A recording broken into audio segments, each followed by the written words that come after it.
যেন বিরাট যুদ্ধ হয়ে গেছে। এদের অবস্থা করল কে? নিশ্চয়ই এই সেই যুবকটির কাজ।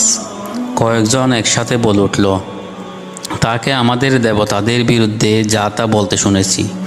হ্যাঁ হ্যাঁ, ঠিকই, সে তো মেলায় যায়নি।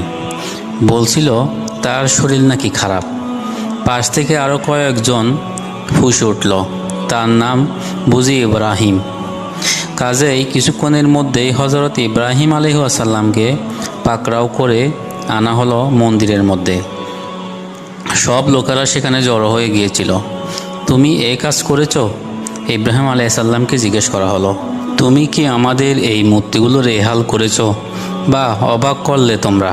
ইব্রাহিম আলাইহিসসালাম বললেন, আমাকে জিজ্ঞেস করছো কেন? এতদিন ধরে তোমরা এদের পূজা করে এলে, এত ক্ষমতা এদের, কত বড় বড় জিনিস তোমরা এদের কাছ থেকে চেয়েছো।